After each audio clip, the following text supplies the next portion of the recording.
Welcome to the Lead with Questions webinar with Bob Tiede.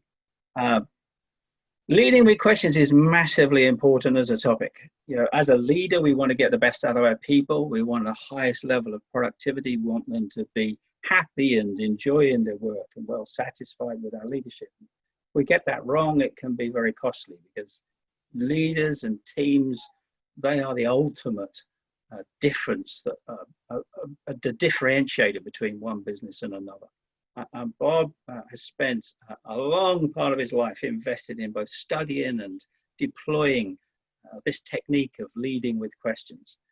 He's on the leadership team of an organization in the States, been for a significant number of years. He's written 3 very successful books on this topic and has a blog which is followed in 190 countries by a significant number of leaders. So Bob, over to you. Thank you. I want to start this morning with a confession. And the confession is that this may contradict a bit of what Bob has just shared. The confession is that most of my career, I've been a benevolent dictator. People may think because of the books and the blog that leading with questions comes naturally to me, that maybe it's in my DNA. And I contradict that to say what's in my DNA is to be a teller. I have said from time to time that I'm a charter member of TA. People are familiar with AA, Alcoholics Anonymous. Well, TA is Tellers Anonymous. We go to our meetings and I stand up and say, my name is Bob, I'm a teller. And they say, welcome, Bob. And over the years, I've discovered there's a lot of other charter members to TA. Well, as a leader, for most of my career, as I said, I was a benevolent dictator, and not out of evil intent. The only paradigm of leadership that I had or understood was that a leader needs to tell. Now, the benevolent part is that a leader should use please and thank you. And so I used, please. And when work was well done, I would say thank you. I acknowledged work well done, both one-on-one, or if you'd been on my team, I might have said, Joe, please stand. Team, Joe here's what he's done this last week or month, and it's been incredible. Thank you, Joe. And so benevolent, but again, my only paradigm was that a leader needs to tell, but be kind and appreciative. And then in 2006, I discovered a book. The name of the book was Leading with Questions by Dr. Michael Marquardt, a professor at George Washington University. That book was a page turner for me, plus it gave me another paradigm. And that paradigm was that a leader could be more effective by leading with questions than by telling. And so I've come to this rather late is what I'm trying to say. But the good news is if this Bob could change from being that benevolent dictator to being a leader who leads with questions, so can you. An effective leader will ask questions instead of giving direct orders. From a famous book on how to win friends and influence people by Dale Carnegie. And then King Solomon, recorded in the book of Proverbs, says, a fool finds no pleasure in understanding, but delights in sharing his own opinions. And right now, I would like us to use the public chat feature. And I actually have 2 questions. This is the first question. And this is not a trick question. There are advantages in leading to telling. And so would you find the chat feature and then enter in what are the advantages to telling? And Bob Hayward is going to read the responses, but we'll give you a minute. In leading, what are the advantages to telling?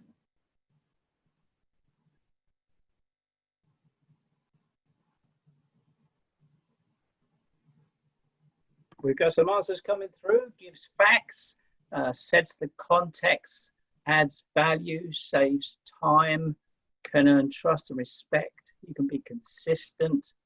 A brain can't answer all questions, so it's helpful to tell. It penetrates the cognitive thought process. Speed, no need for the receiver to interpret, helps you get your point across. Gives direction, but it's only one man's idea. Less fear, clarity of message. Solve short-term problems quickly.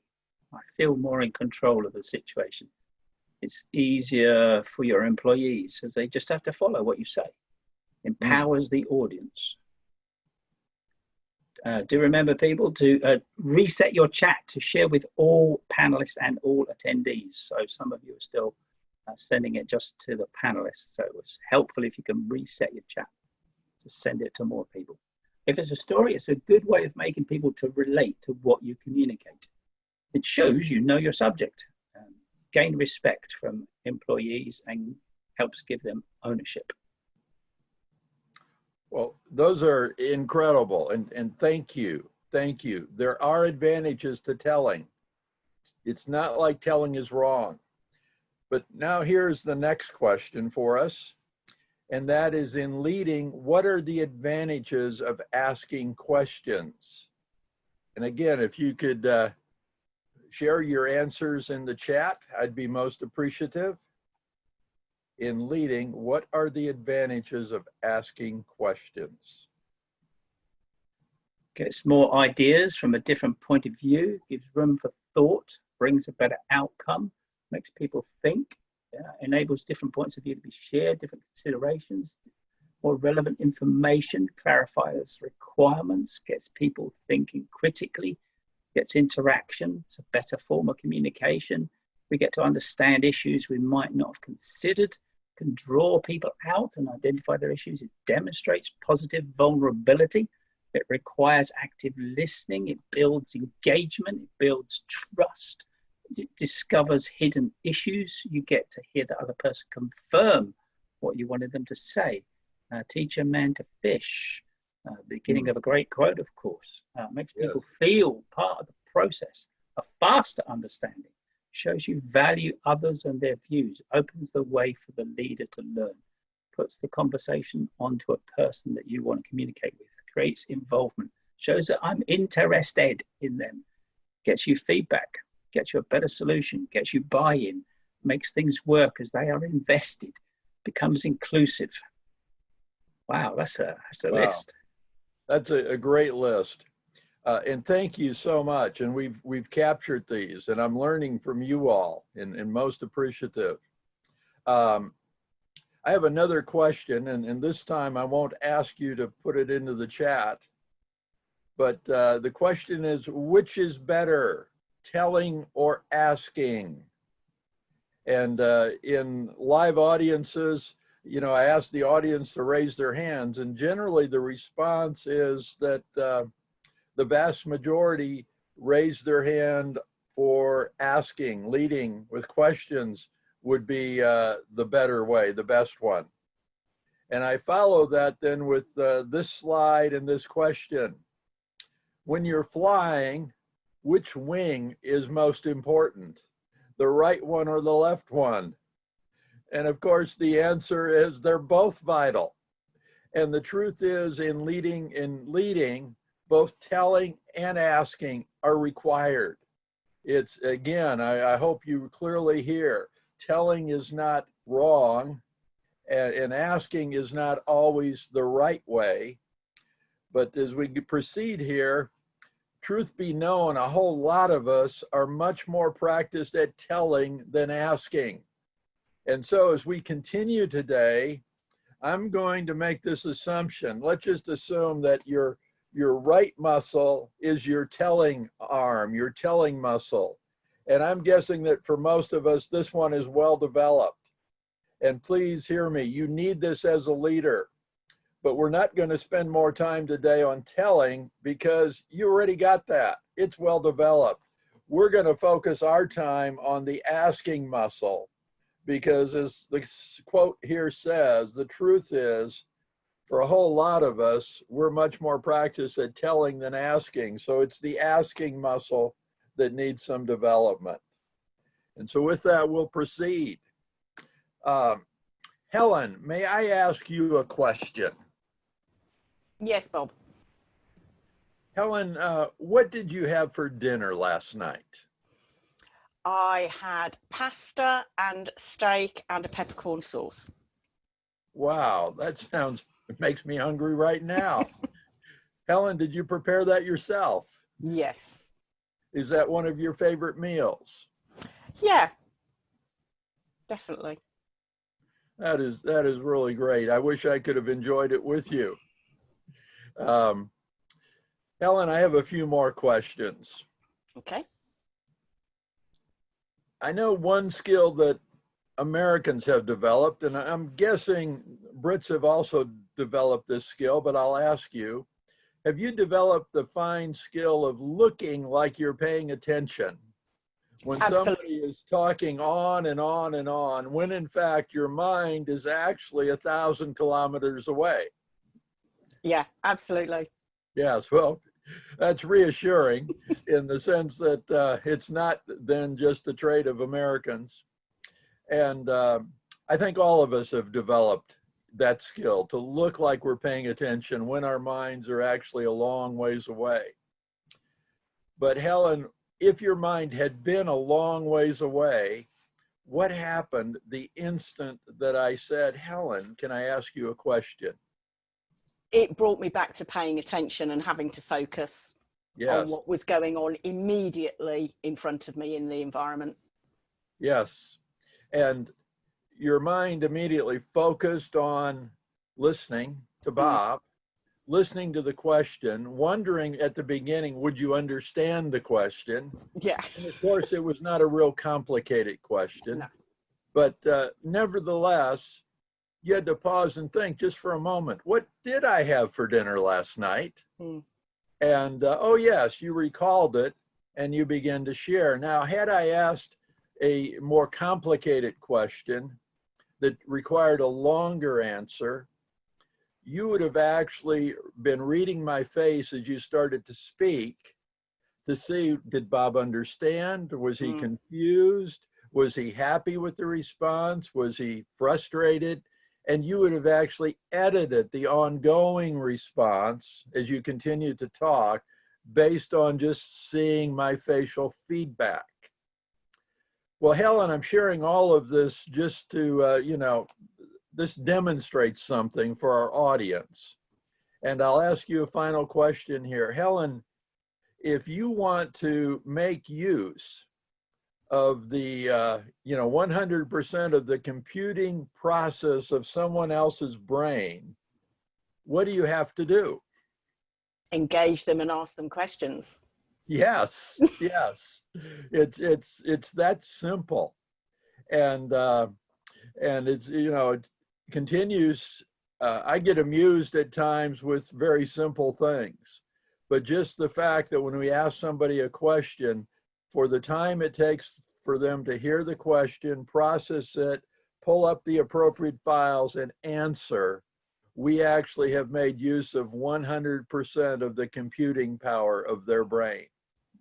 So again, Helen, thank you very, very much. Thank you, Bob. Who would like to learn to lead with questions in 30 seconds? Richard, I see you there. Thank you.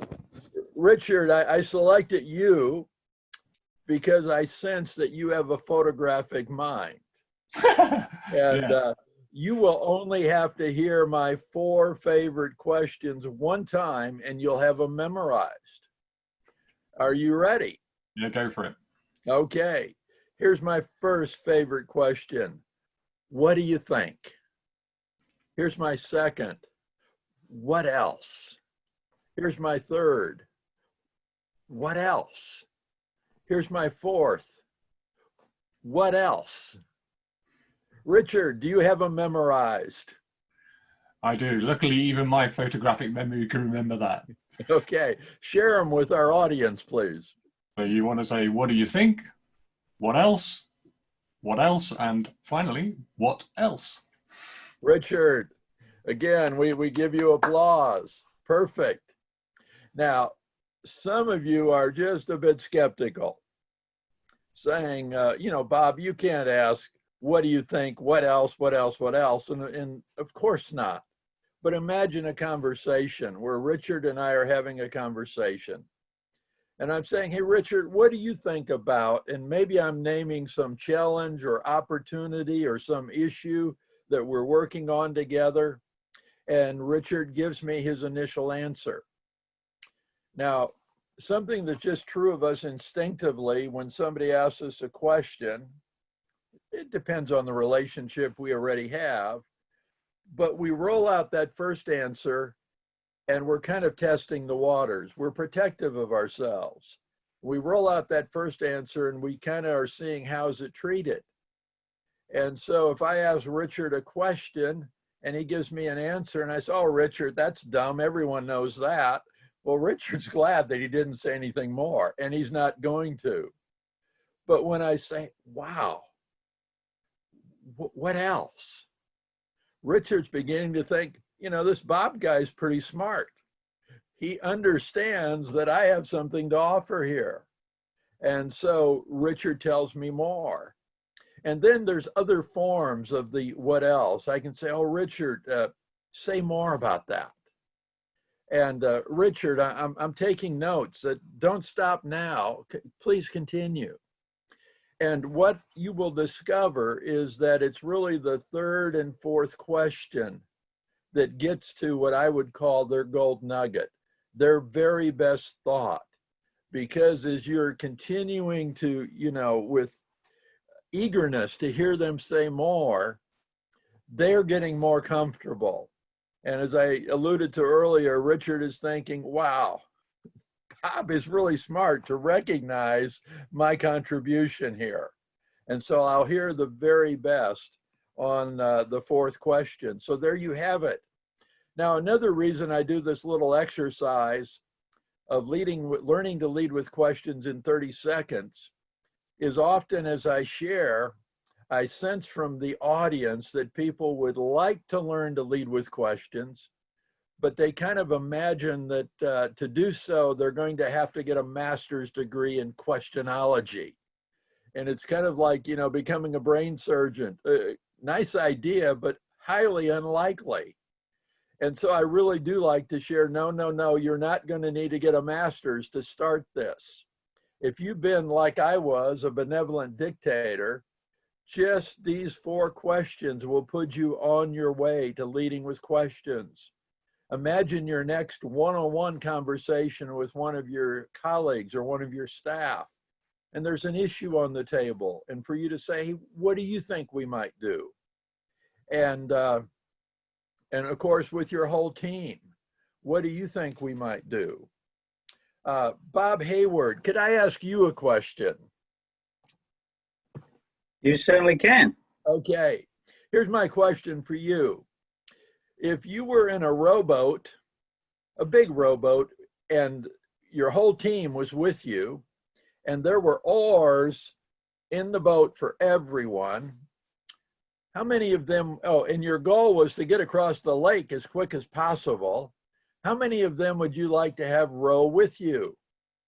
All of them. Yes. It's a rather silly question, but here's my next question.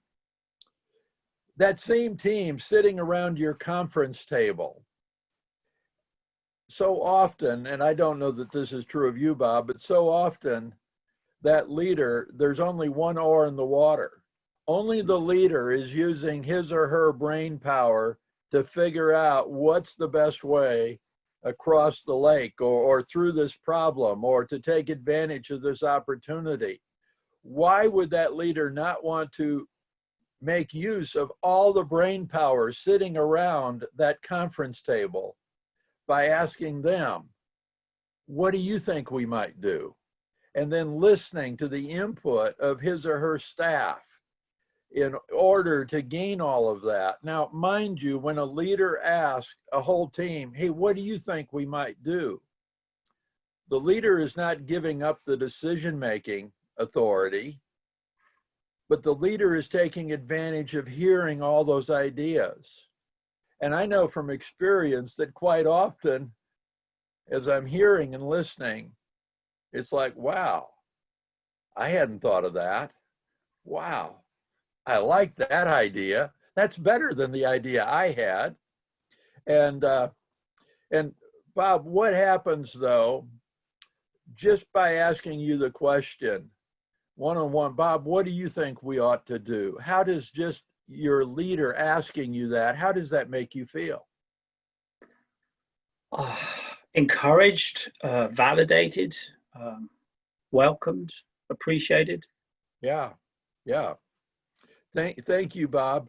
You're welcome. This quote by Henry David Thoreau is one I love. He said, the greatest compliment that was ever paid me was when one asked me what I thought and attended to my answer. We all feel that way when somebody asks us a question and listens to our answer. And I've always thought, well, if that makes me feel good, how will I make my staff feel when I ask them what they think? And of course, the answer is the same. I want to share now my second most favorite question. And this is a question that I frequently use when I'm asked a question. And that is, can you please tell me more? The reason I ask this when I'm asked a question is I find that so often I might have missed their question, or I might make an assumption that I understand exactly what they're wanting, or what the issue is, when in fact, well, frequently I find that I've missed it. I have a little story I want to share that kind of illustrates this. It's a fun little story. Johnny, age 7, comes running into the house yelling to his mom, Mom, where did I come from? Well, Johnny's mom hasn't been expecting this question. Well, at least not yet, not at age 7. But after taking a deep breath and collecting her thoughts just a bit, she invites Johnny into the living room where she shares all about the birds and the bees. And Johnny's eyes, they're wide as saucers as he takes in every word. And when Johnny's mom is finished, she said, so, Johnny, do you now understand where you came from? And Johnny says, no. Joey says he came from California and asked me where I came from. And do you think Johnny's mom had wished she had asked Johnny, can you please tell me more? Johnny would have then said, well, Joey says he came from California and asked me where I came from. And she could have said, well, boy, you were born right here in Texas. And Johnny would have ran out and told Joey, I was born here in Texas. I'm from Texas. And Johnny's mom could have saved the birds and the bees story for when later it might actually be the question. And a fun little story, but illustrates the value of, can you please tell me more? And so again, a frequent question that I use, and often as I encounter audience members, days or weeks, even months or years after I've shared with them, they say, Bob, my biggest takeaway was your second most favorite question. I use it now all the time. Can you please tell me more? Well, on this one, I asked the question, would you like to know the 4 questions used by a consultant who makes a handsome 6-figure income? And I realize that may be a reduction in pay for many of you, but you still might be interested to know the 4 questions that he uses. And the 4 questions are so simple. What's going well? What's not? Where are you stuck? What needs to change? And he shared with me, it was a he in this case, that he really makes his income by just asking those 4 questions. He pointed out that he's not a subject matter expert. He said, I can consult with the head of an airlines company one day, the head of a huge health organization the second day, The third day, I could consult with the head of, you know, a software developer kind of company. And he said, I just asked the questions. He then shared, though, that the order of the questions was so important. He said if he was spending a day with you, he would spend most of the morning on question 1, what's going well? And of course, he has some, you know, follow-up, what else? How did you figure that out? And he said by the time they're done with the first question, the people he's consulting with feel like he must think that they're one of the most brilliant leaders he's ever consulted with, because he's given them all sorts of opportunities to really shine, to share all of their victories. And he said because of that, when he asked the second question, what's not going well, he said he actually gets an honest answer. He said, you know, if I start it with the first question early in the morning, what's not going well? He said, no one, in a sense, wants to get naked first thing in the morning with somebody they don't really know. Nobody wants to kind of start with confessing, yeah, I'm a loser. But he said after he's asked the first question, they've been able to shine. When he asked what's not going well, he said they will actually say, well, there are a few things that we're having challenges with or difficulties, and they'll actually give the answer. And then where are you stuck and what needs to change? The amazing thing is they actually come up with their own solutions. And he shared that, you know, if he was to give them the solution, it would not be as near as helpful to them as when they discover the solution themselves. And I found this incredibly fascinating. I was a guest on Tom Ziglar's podcast, and I understand Tom will be a future guest here, son of Zig Ziglar, but Zig has passed several years ago, and Tom now heads up Ziglar. At any rate, I was a guest on his podcast, and I shared these, and Tom said, well, Bob, I'm a bit of a brain nerd. I've studied brain science. Can I share with you why that first question is so important? I said, well, Tom, it's your podcast. You can say anything you want. And he said, well, Bob, when you ask that first question and the brain is processing positive things, he said, positive endorphins are firing in the brain. And he said, that's the perfect place in which to solve problems. He said, if you were only to start with what's not going well, the brain is feeling negative vibes. He said, that's not a good place in which to solve problems. Well, I've never forgotten Tom's input, and I just shared it with you. Another thing I want to point out here, you know, in hearing my first favorite questions here, what do you think and what else, and can you please say more? And then these 4 questions. Here's an observation, and that is that powerful questions are simple. You don't have to memorize long, complicated, run-on kind of questions. It's these simple questions that are so incredibly profound. And here's another example. This is Captain Michael D. Abrashoff, who took over the command of the USS Benfold, one of America's most modern warships. And when he took over command, morale on this ship was the lowest in the Navy. However the Navy measures it, morale was the lowest. 18 months later, when they retested the morale on the ship, it was the highest in the Navy. Might you be interested to hear the 3 questions? Well, the first thing Captain Abrashoff did upon taking command is he had 300 15-minute sessions with 300 sailors on that ship, one-on-one, and he asked them 3 questions. And might you be interested to know the 3 questions he asked? Again, observe how simple they were. As he met with those sailors, he said, what do you like best about this ship? And he listened. What do you like least? And he listened. What would you change if you could? And he listened. Now, it took probably several weeks before he had completed the 300 interviews. But even at the end of the first day, there was a buzz on the ship. The new captain's different. He actually cares what we think.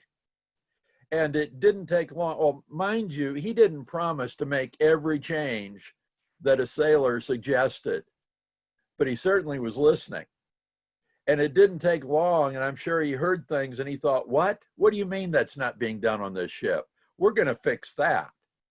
And so it didn't take long, and sailors began to see changes take place and realized, again, they'd come as a result of the input. Well, when I heard these questions, it was like, again, wow, couldn't wait to ask my staff one-on-one these kind of questions. And the input, again, was incredible. Well,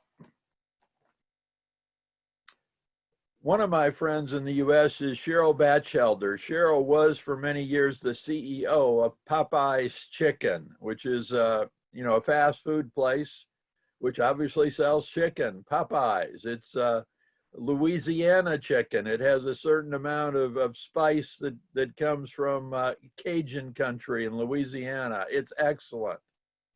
And Bob Hayward, I have another question for you. Cheryl wrote the book on servant leadership, Dare to Serve. And in that book, she shared this question. Well, she said, how well do you know your staff? Do you know the 3 or 4 events that have shaped who they are today? And Bob, before I ask you this question, I want to share a story. And when I first read Cheryl's book and saw this question on the 3 to 4 events that have most shaped their lives, I actually couldn't wait to find somebody to ask that question.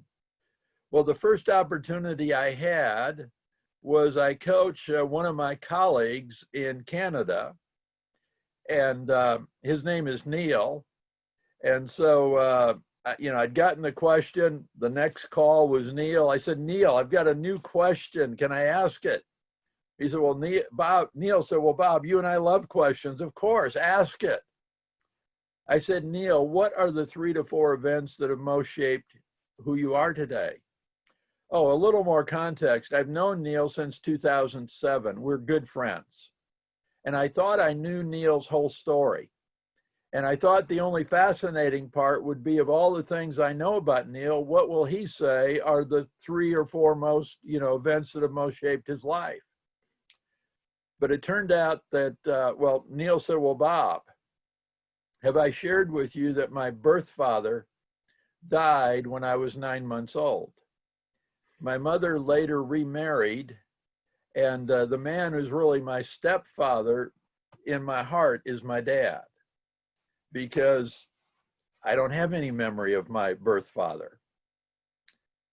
And I said, well, Neil, no, I was unaware. He said, well, Bob, let me share the first event that marked my life. He said, even though I have no memory, it has been frequently shared with me. My mom, my grandparents, he said, in fact, as recently as a couple months ago, one of my aunts reminded me that in the final weeks of my birth father's life, he knew he was dying. He was in a big bed at home. And every day, I'm told, he would ask to hold me. And as he held me, he would pray over me that God, the Heavenly Father, would be a father to this little boy that he knew himself he would not be able to raise. And as Neil shared this, he began to have tears. Well, we were on Skype. I began to have tears. And I thought, wow, this simple question, and in just a few minutes, a relationship that was already good went deeper because Neil shared his answer. Now, let me assure you that every time you ask the question, you're not going to get a response as emotional as I did on that first time from Neil, but every time it's fascinating. And so with that, Bob Hayward, what would you say are the 3 to 4 events that have most shaped who you are today? My father was disabled. By the time I was 14, he was in a wheelchair. It's had a big impact on the whole family. But later, I had a bad motorbike accident. Nearly lost my left foot. That was a total game changer for my life. Wow. Then 12th of December 1984, I became a Christian. And that's had a profound impact on my life. And I'd say the challenge of running from Land's End to John O'Groats in 2001, that's been a game changer as well. Wow. Wow. Now, Bob, at another time, or if it was just you and I and we were enjoying a coffee or a tea, I'd be using my second most favorite question to say, please tell me more. And we would have a good hour conversation as Bob would share, or imagine again with one of your staff. It would not be, for the sake of time here, Bob is just sharing kind of the 3 or 4 first sentences of those events. And Bob, we must connect another time, because I really do want to hear the stories of each of those. And when I do this with an audience, I'll have everybody stand up and find somebody they don't know, and I give them about 6 minutes, 3 minutes each, to share their answer with this new person they've just met. And when we finish that, I share with them that they have my permission to connect over coffee or lunch, or, you know, the next time they meet, to hear the rest of the story. But I ask this question, I say, how many of you now, just in these few minutes, feel like you know more about this new person that you just met than many of your friends that you've known for years? So almost every hand goes up. And then I ask kind of an obvious question, you know, with those friends that you've known for 10, 15 years or more, how could you find out the 3 or 4 events that have most shaped their life? And of course, the obvious answer is, I could ask them this question. And this question has become another of my most favorite questions. Here's a quote, and this is such good news for leaders.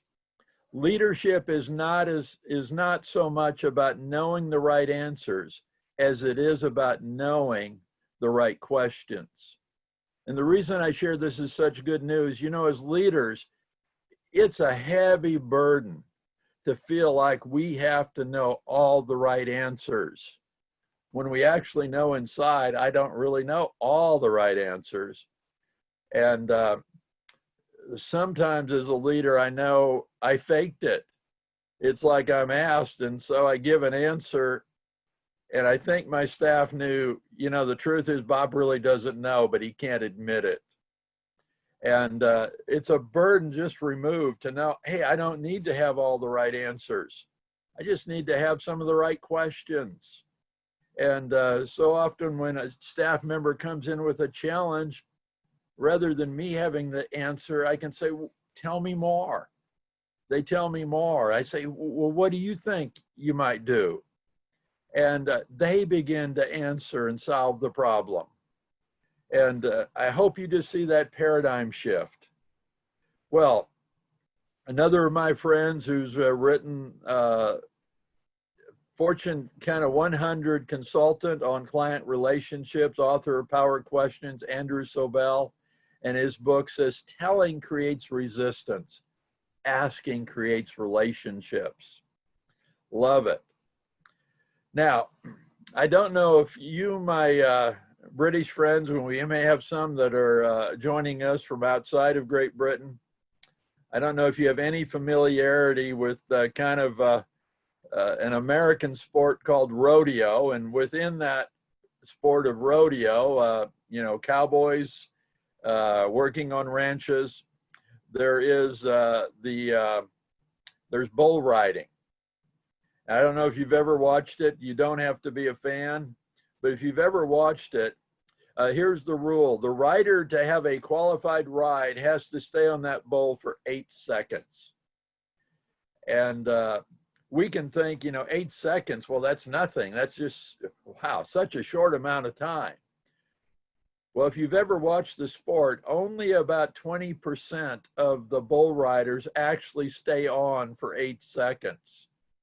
And therefore 80% get bucked off within those first 8 seconds and therefore don't have a qualified ride.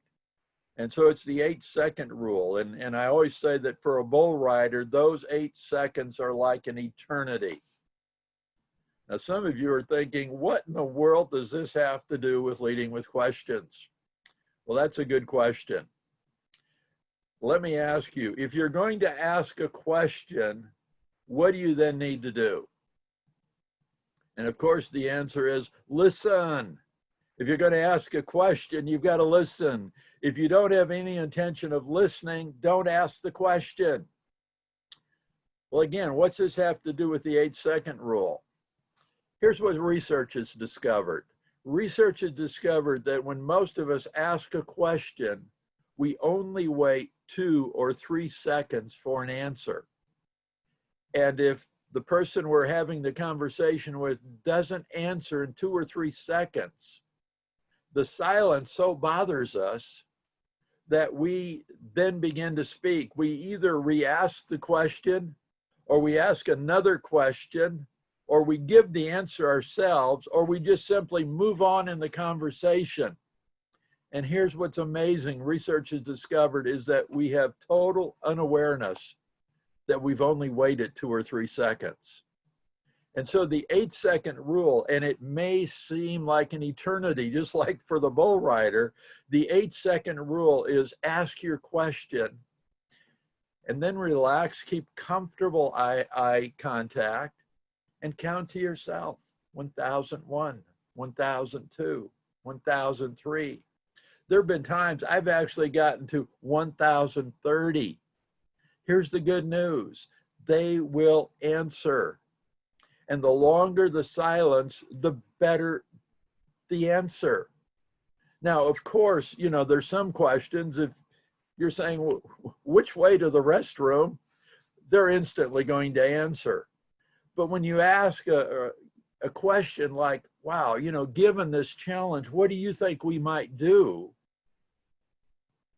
Be prepared. It may take for them to process and say, it may take 10, 15, 20 seconds, but give them the gift of silence, and you will be the beneficiary by waiting. And again, I found this so helpful because I certainly was one of those who instinctively, without thinking, only waited 2 or 3 seconds. And then that silence just bothered me and had to fill it with speaking. So remember the 8-second rule, even if you never become a fan of bull riding. This quote hangs on the wall of my office. I'm actually in my home office this morning, but in my office, this quote hangs: being heard is so close to being loved that they're almost indistinguishable. And I find that fascinating, but so true. With our staff, it at times may be inappropriate to say, I love you. But when we listen and we hear them, and they might not recognize it as, oh, this is the same as being loved, but they're feeling valued and appreciated. So, Bob, I'll let you take it from here, but this has been a delight. It certainly has.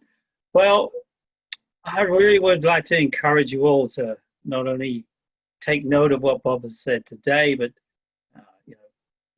connect up with him with his blog. I've found Leading with Questions as a blog, and the reminders and the tips and the ideas and the stimulation that I get a couple of times a week has changed the way I ask questions. And as a trainer and a consultant, I coach questions on my lifeblood. And it's been a real pleasure working with Bob to fine-tune my own skills, and I know he's had an impact on leaders and coaches and consultants in many, many countries. So I'd certainly encourage you to get a hold of that. And of course, if you're part of that whole thing, there's a whole set of free resources, including these 3 amazing books, which there's no trick. They're free. And that just blows me away. So please do engage with the blog, do get your hands on these resources, because they'll take your skills even further. But I'm sure you've got questions for Bob, and I would ask you to put your questions in the Q&A rather than the chat, because that's easier for me to manage. But there was one question that came in the chat almost as before you finished there, Bob, which was that awkward silence. How do we deal with that awkward silence that's been so ingrained in us since we were children? How do we deal with that? As you alluded to, I think of bull riding, and I think of giving them the gift of silence, and of just relax and keep, comfortable, not intense eyesight, but comfortable, and give them the gift of silence. And I find that that silence actually can work for you. And again, it's not that we're wanting to manipulate people. No, that's not my intent. But if you ask the question and just wait, they will speak. Another thing that was kind of ingrained in us even as a child, perhaps your grandmother asked you a question and maybe you weren't paying attention, and your mom said, "Bob, your grandmother asked you a question." And the point was that when we're asked a question, we need to answer. But sometimes it takes a while to gather our thoughts. And so I embrace silence and give them the gift of silence and just wait patiently for their answer. And of course, should they then respond, and sometimes they respond with, "Well, Bob, I don't know." That's okay. This is not an interrogation. I am not a prosecuting attorney. I am simply wanting to learn from them. Thank you. In a sense, we have a question from another guest on our show today, who's kind of, in a sense, asked a continuation question, which is, what do you do with those people who deflect or continue to deflect?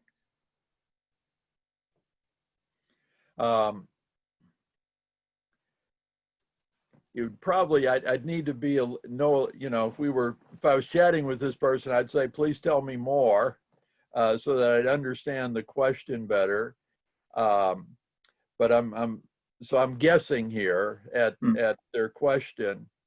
But another favorite kind of question is, could you please help me understand your point of view here? Or could you please clarify for me? Again, it's another version of tell me more. But, rather than, I don't want to take people on. I want to understand better what they're saying. And so asking for them to, help me understand your point of view here. Here's another, I didn't put this in the slide deck, but asking the question why. Of course, it's one of children's favorite questions. Why? And just a rule I use on asking why is Bob, I would never ask you, why did you do something? I might ask you, Bob, why do you think Joe did that? Or I might ask, why do you think that happened? In other words, something apart from you. But when I'm inquiring about you, rather than saying, Bob, why did you do that? I will say, Bob, what caused you to make that decision? Bob, how did you arrive at that? And I find that using what and how doesn't put people kind of in the corner like the why question. And I don't know if that relates here or not. And, yeah, and again, I'm sorry to whoever asked that that perhaps I didn't answer your question. Well, actually, the gentleman who asked the question has said thank you. It's a great answer. Oh, very good. I see he your likes, name, Todd. Thank you. He likes the indirect question. Another question is, Bob, why are all your resources free? Well, thank you for asking. I'll just be very honest. There are so many books written, so many things done that if I thought, I was leaving hundreds of thousands of dollars on the table, I might rethink this. But my day job pays my way, and I have just great delight in coming alongside to help leaders be more effective. And I don't know if this commercial plays on your telly. We have the MasterCard commercial here that talks about, something costs this much, but then they say, but the result is priceless. And for me, the texts and emails and sometimes verbal that I hear from people to say, wow, as a result of your blog, your books, I too have moved from being a leader who tells to be a leader who leads with questions. And my leadership has become so much more effective. Well, receiving those responses, Bob, to me is priceless. And those make my day and give me far more satisfaction than a few dollars. And I do understand, I'm not wanting to suggest that everyone ought to approach it like me, but I simply am in a position to make it all available for free and delight in doing that. Just have joy in helping leaders to be more effective. Thank you, Bob. Another question from the audience, our guests. How do you best clarify your own understanding of the answers given? Well, Ava, again, repeating what I've shared, it's really, can you say more about that? Can you help me understand what you're saying just a bit more? Can you give me a little more background? And again, I'm not doing that as an investigative reporter to put them on the spot. It's really seeking to understand. And I find that frequently, as I ask, the what else, the please tell me more, that I actually do much better understand. It gives them opportunity to expand. Cool. Okay. I have a question in on the chat. What did the ship captain do after some time of the exercise of asking his whole crew? How do you keep that number of people engaged? He's actually written a book. So if you, Google Captain Michael D. Abershoff, I'm sorry, I don't have the name of the book right at my fingertips. I think it's something to do with my ship. But, yeah, I think somebody has typed it in. It's your ship, the best. At any rate, you can get the full thing. But he continued to ask questions. It says in his book, for example, when a sailor would come, or one of his staff would come and say, you need to make a decision. Here's the thing. Rather than making the decision, he would say, no, I need you to do a bit of research. Why is it we do it this way? What would be better ways to do this? And he would continually draw on his staff to answer. In other words, he didn't want to do it just because this is always the way we've done it. No, tell me more. Why do we do it that way? Would there be a better way? And his leadership throughout was engaging and asking and leading with questions. Was he just a great example of that? And so there's an ongoing story versus just simply his first exercise. But the first thing was the 300 interviews. Yeah. So I think the book title is called "It's Your Ship: The Best Stand Ship in the Navy." One of our guests has typed that in. So another question that's in the chat is, I heard it mentioned in the promotion that a leader with questions could be, far more effective, could be 10% more effective than the leader who's just telling. How is that possible to be that much more effective? Yes. Here's my response to that.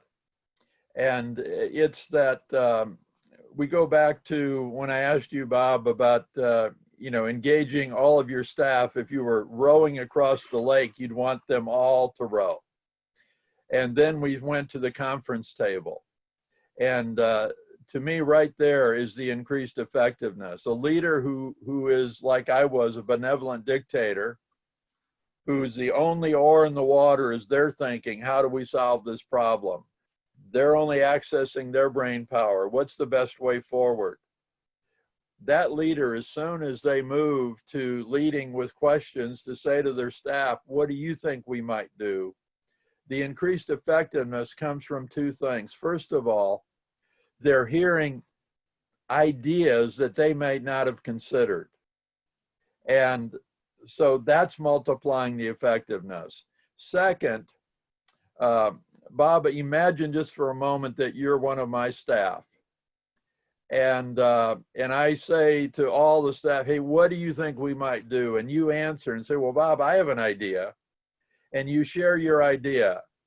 And I say, wow, great idea. Bob, would you actually lead our team forward on executing your idea? Now, Bob, if that happened, how hard would you work to make your idea actually successfully implemented? Not sure. I'd go to sleep. Yeah. Versus, now imagine another scenario. In other words, I'm the benevolent dictator, and we come to this point. I say, now, Bob, here's my idea. Here's what I want you to do. And you're thinking, well, this Bob's the boss, but I think that's a really dumb idea. How hard are you going to execute on that idea in comparison to your own idea? I'm certainly not as engaged. I might give it tentative, tacit approval. But yeah. No, I wouldn't work night and day for it. And if it doesn't work out, you'd think, I knew that wouldn't work. I was right. Yeah. Now, we're kind of going to an extreme here, but the fact is, again, when a leader actually empowers a staff member to execute on their idea. Now, of course, as the leader hears all those ideas, he or she can still go back to their idea. But whenever you hear like, wow, that's a great idea, or sometimes just think, well, that's a different way of doing it in comparison to how I would do it. But wait a minute, there's always more than one way to climb the mountain. And what I know is if I let Bob Hayward climb the mountain in the way he's thinking, he's going to give it so much more energy. I'm going to let him climb the mountain his way. He'll still get to the same top.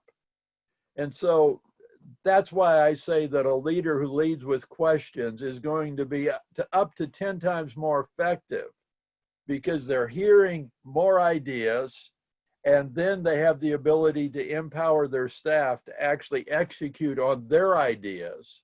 And so you have staff more engaged. And it's all of that together that increases the leadership effectiveness. Brilliant. Bob, we have another question in the chat, which is, what's the best question you've ever been asked? Well, I've actually written about it in my book. Now that's a great question, which again, as you shared, all the books as ebooks are available for free download today. But in my history, I spent 24 years directing the Josh McDowell Ministry, which is a division of our organization named CRU, C-R-U. And when I stepped away after 24 years, the following Saturday, I had breakfast with a friend. And over breakfast, first of all, we recounted the events of the week and that I'd made this major decision after 24 years. And then he paused and he asked me this question. He said, Bob, You worked with Josh McDowell for 24 years. What did you learn from the man? And I began to answer. And after I'd shared 3 or 4 things, he said, well, Bob, you have these written down?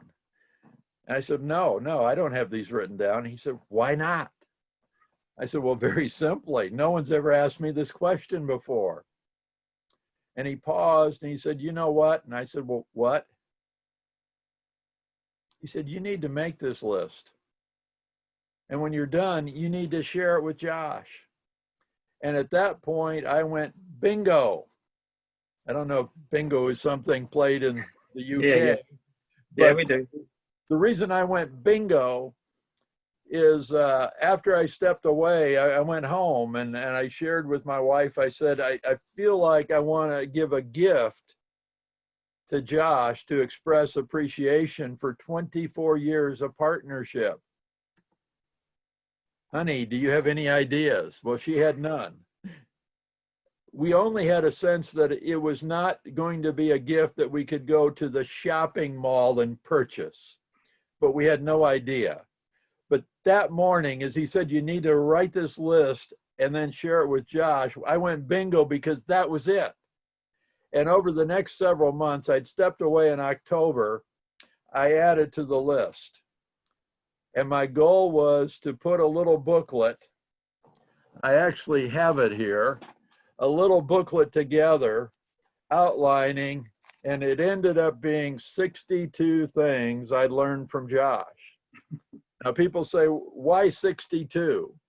That just happened to be how many things I came up with before I had to get it printed. And we had these made for Josh and his wife Dottie and their 4 children, and I had copies made for our 4 children.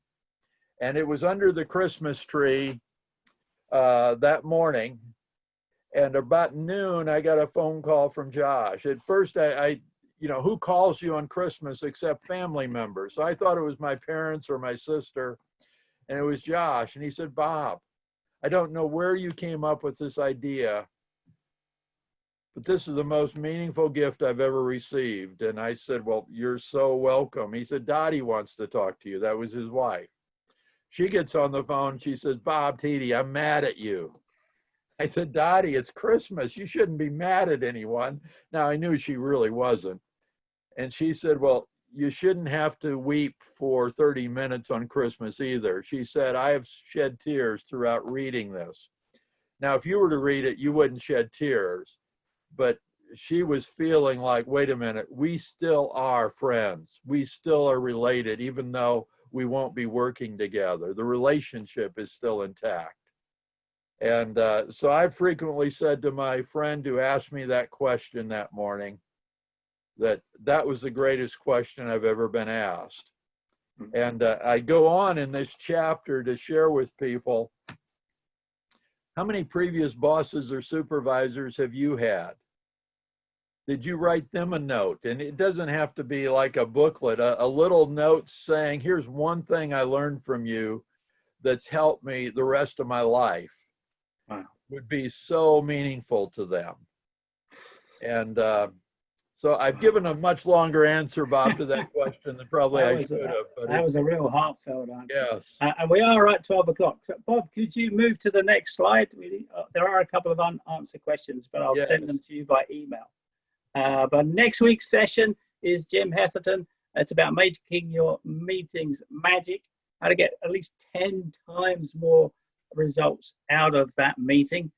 And the next slide again, Bob, we'll talk about the exit survey. If you complete the exit survey after this session, as we end it, then there are free ebooks from me as well. And you can sign up to the free version of the new book before it comes out, free publication.